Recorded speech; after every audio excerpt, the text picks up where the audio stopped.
Magabi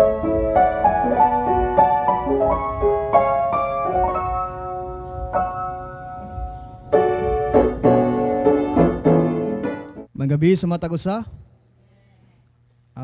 Please open our Bible to the book of Mark. Binata sa magbasa to sa pulong sa Ginoo. Salamat sa Ginoo sa privilege to preach His word. Please open your Bible to the book of Mark, chapter 2. And I do believe that this passage of scripture, many times na nato nga nabasa, many times na nato nga natun-an. Kapila na ka mensahe, pila na kawali nga atong na nakadungog tani. But I do believe igsuon nga naay mga pulong nga atong makatunan, because I do believe that the word of God millions of lesson atong makatuluan because of the power of the Holy Spirit. In the book of Mark chapter 2, dirita ta igsoon, adunay story diri nga nitabo. And then familiar na tani nga story. But before that, mag-pray sa ta. Mayon tong gahom sa Ginoo. Let us pray. Labing dalaygon na mong amahan, magahom sa tanan. Ginoong Hesus, salamat Lord sa imong kayo sa imong kinabuhi. Ginoo, salamat Lord sa imong gugma diri kanamo. Salamat Lord, ikaw nahimo na mong hari ug nahimo na mong amahan, nahimo na mong higala Ginoo sa among kinabuhi Ginoo. Sa diyang naangkon kanamo Lord God. Salamat Lord sa karon nga kagabion ni gihatag kanamo Ginoo ug kanamo mga igsunan nga nabi sa church. And Lord, I pray Ginoo sa akong kagulingon karon nga mawali ang imong pulong Lord God pinagi sa imong balang espiritu Lord God, nga imong pulong gayud Ginoo ang masulti diri sa pulpito Ginoo. And I believe Lord God nga ikaw gamit kanako Ginoo. Ug Ginoo, I pray God sa akong mga igsunan sa pagtuo na sila Lord God makapaminaw ug makadawat sa mensahe po Lord God nga ilang makutlo ug makatunan nila Ginoo sa mensahe karon Ginoo. All glory and honor be back to you, in Jesus' name we pray. Amen. Igsoon adunay nahitabo diri. In Mark chapter 2, ano ta kutob sa verse 1 to 5. Ako basahon Mark chapter 2 verse 1. And again, he entered into Capernaum after some days, and it was noise that he was in the house. Verse 2, and straightway many there were gathered together, in so much that there was no room to receive them, no, not so much as about the door, and he preached the word unto them. It is Jesus Christ preached nga time, son. And they come unto him, bringing one sick of palsy, which was born of 4. Verse 4, and when they could not come nigh unto him for the press, they uncovered the roof where he was. And when they had broken it up, they let down the bed wherein the sick of the palsy lay.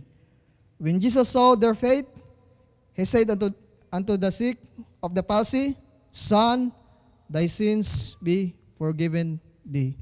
So natay makutlo ani nga mensahe diri nga unsa ka importante ang higala. Friends, title sa ato mensahe igsoon, Faithful Friends in a Faithless World. Mga faithful nga friends dinhi sa kalibutan nga walay pagtuo.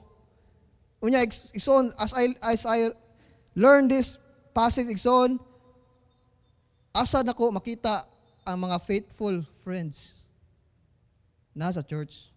Ang mga tao nga ni sunod, ang mga tao nga nituman sa kabuton sa Ginoo. Mao na may member sa church daghan man. But I rather choose sa mga tao nga kita nako nga ni sunod diya sa kabuton sa Ginoo. Mao na gingon sa kalibutanon, tell me, sultii ko kung kinsa imo mga higala. Kay sultian ti ka kung unsa ka o kinsa ka nga pagkatao. Manexon, faithful friends in a faithless world. And this world is so darkening kaning kalibutan na.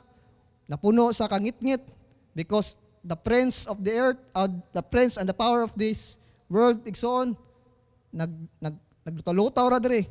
Temptation diri, kadautan diri, distraction diri. o kagubot. Mana, I rather chose sa mga tao nga faithful. Diri igsoon makita nato diri na nay usa ka tawo nga mga sakiton. Makita nato diri nga ang ilang unsay quality, unsay naa nila. Unsay naa nila nga kani nga mga friends. Una, point number 1 igsoon is the trust. Naaslay pagsalig. Una, naaslay pagsalig sa usa't usa. Nga kaya nila dadon ni ang kaning akong higala nga nay masakiton dito kang Hesus. Kung makuha mo sa verse 1, makita nato sa verse 1 igsoon, because and again he entered into Capernaum. After some days it was noised that he was in the house. Nasa sa kabalay si Jesus Christ og niwali siya ani igsoon. Niwali siya ni og daghan kay mga tao. Nya naglisod sila sulod. Lisod sila sulod ato. But nagsaligay sila sa usa't usa. Nagsalig sila sa usa't usa nga kaya nato ni. Kaya nato ni adadon natong higala dito kang Hesus. Natoy mga friends igsoon sa makuha nato kaning lesson ni daghan. Side by side nga lesson. Una nga lesson nato yung nga kinahanglan ta mo salig sa atong igsoon sa pagtuo. Saligan nato nga kaya nato ni, wala imposible sa Ginoo. Magdisigay ta nga kaya nato ni, maabot niya to ni. Naa sa imposible ang nindot nga kadaugan. Kay mingon ng tao nga imposible ni may taboy. Ayaw nga imposible, kaya nato ni. Kaya nga naman, nisalig ta sa Ginoo. Salig po nimo. Kaya nato duha. Magtilabangay tang duha. Magtilabangay ta brad. Nga kaya nato nga musunod ta ni pastor. Kaya nato nga musunod ta sa kabuton sa Ginoo. Kaya din nato. Kaning mingon ng mga tao nga imposible na inyong gibuhat oy. Dili imposible nga naman nakita man nato ang potensyal nga makita nato nga madawat nato kumusudod og mutuman ta sa kabuton sa Ginoo. Mo na kung natay higala nga naluya kaning palsi wa naman karon sa spiritual nga naluya ato dasigon nga kaya nato ato dasigon nga kaya nimo paduol sa Ginoo. Magdesigay ta matapos magtinabangay kung naito nakita nga nagaluya ato dasigon nga paduol sa Ginoo. Kani nakita lang nagsinaligay sila sa usa. Ang ilang trust nagalig-on. Mo ni sa hinigalahay ang pagsalig usa sa pundasyon. Kung nakahigala. Daghan akong friends nga niagis akong kinabuhi. But ang uban nangawala na, ang uban nibiya na, ang uban wala na. But ako nakatunan na ni, akong real friends di ay, dapat nako kuyugan ang naa sa church nga nisunod sa kabuton sa Ginoo. Dangan na friends sa kalbutan. Ako barkadista ko. Sa asa lugar dining Lapu-Lapu na ako'y amigo. Pero mas pilion ako ang amigo nga nadre sa simbahan. Balagamay basta at least nagsunod sa kabuton sa Ginoo. Saligan. Dili ta magduduwa sa atong gala sa pagtuo. Dito mingon nga, di mo kaya ayaw. Kaya di mo. Stay positive. Nga naman, why imposible diya sa Ginoo? Ikaduha, igsoon ato makita dire, naaslay pagsalig. Ikaduha, naaslay time. Naaslay oras. Mugahin sa time. Igahin na nilag time, ang kaning palsi para madalan nila ni Kristo. Nigahin silag time para maayo siya. Nigahin silag time. Kaning mga amigo niya nga ni Asa, padong ingon ni Kristo. Sa atong kinabuhi isuon, aduna tay Kristohanon nga isuon sa pagtuo. Atong friend, dapat naatay time. Ang tinuod nga higala, adunay time nimo. Naay time, naay panahon nga makistorya ka nimo. Makistorya og mo maminaw, og mamati og muhatag ang konklusyon kaniya sa iyang problema nga ang Ginoo ray sulbad sa tanan. Pagpaduol lang padayon sa Ginoo. Kani mahigala mga amigo ni ang iyang mga amigo nagkaiusa, nagsinaligay og naay oras. Mo na importante kayo nga mugahin tag time sa atong friends. Sa atong igala diha sa pagtuo. Fellowship usa na makapalig-on sa panaghigalaay. So, makita na sa verse 4. And when they could not come nigh unto him for the press, di lamang kay tungod sa kadaghan, they uncovered the roof, and there he was, and when they had broken it up, they let down and the bed wherein the sick of the palsy lay. Igsoon, nagtinabangay sila, ug naa sila panahon nga moduot ani para tabangan ning usa. Likewise sa atong panginabuhi igsoon. Likewise sa atong resources naghatag sa Ginoo. Sakto man na nga mukuan kag first level nimo. Imong mangita ra kag first level mo, tabangi na siya. Tabangan na ng first level, hantod mo duplicate siya. Pareha po sa atong disciple, imong tabangan. Tabangan na mo siya, hantod mo duplicate siya. Nana na kasimple, dili na hago kayo ang imong pagpangalagad sa Ginoo o pagdo sa resources. Manison diri makita na to nga naas lay oras, na time para magtinabangay sa usa ka butang. Mao na igsoon sa atong pagpangalagad sa Ginoo. Kinahanglan natay time mugawas mag-uban para sa pagsangyaw sa maayong balita. Natay oras magkakuyog para pag-share sa ebanghelyo ni Kristo. Naay oras. Ikatulo igsoon, naay tolerance. Ang atong mga igsoon, mga higala, atong mga higala ug atong igsoon sa pagtuo, di na perpekto. Dili perfect. Masipyat. Kasipyat yun. But naa kay tolerance. Naa kay tolerance.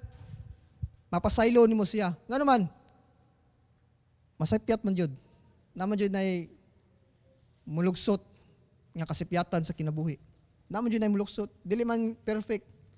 Atong isuon sa pagtuo, di yun na perfecto. But naa kay tolerance.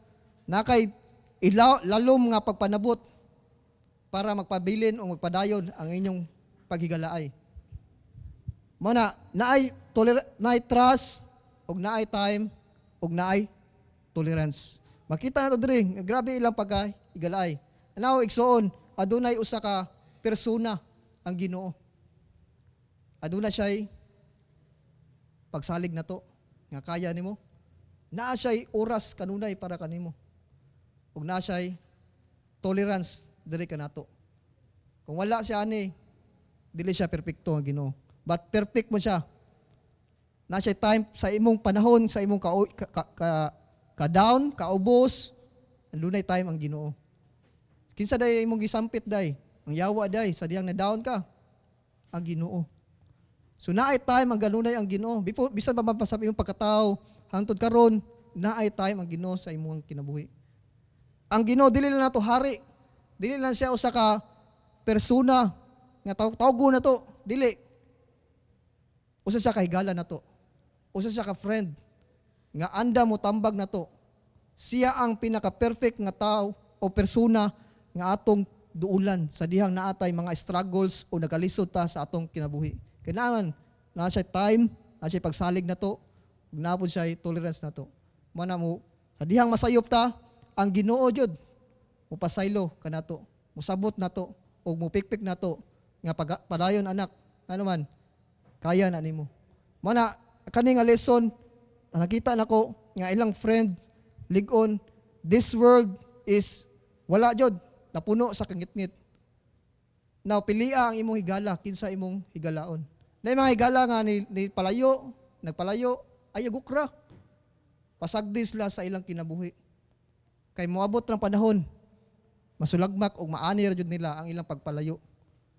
Pero kita igsoon diri sa church, natay mga friends nga nagpadayon, isig dinasigay ta og mahatag tag panahon, og mahatag putag kanang pagpasaylok sa mga nasipyat.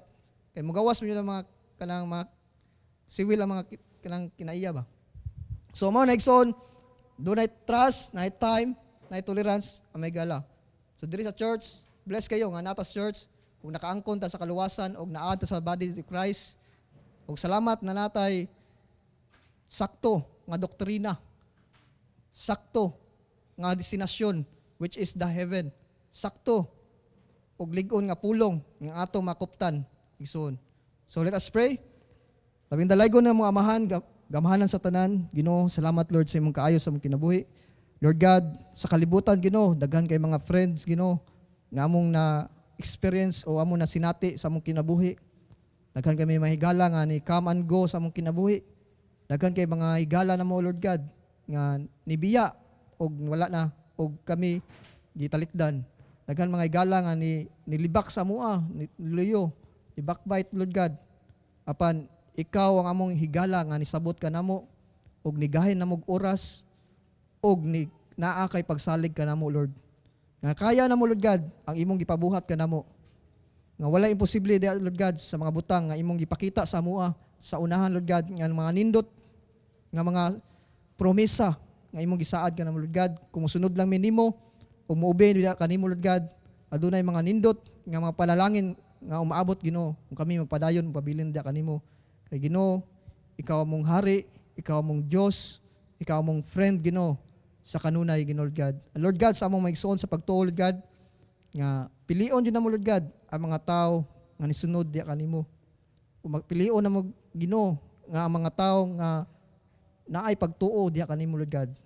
O Lord God, tabangan kami Ginoo nga mo magligunay sa matag usa, magsinaligay sa matag usa o magahukpong para sa imong buluhaton Ginoo ang pagpangabig og kalag Lord God. O makadala kami bunga ug mo makahatag o makatabang sa mga kabos ug mga sa ministry diri Lord God nga imong gipiyal diri kang pastor Ginoo.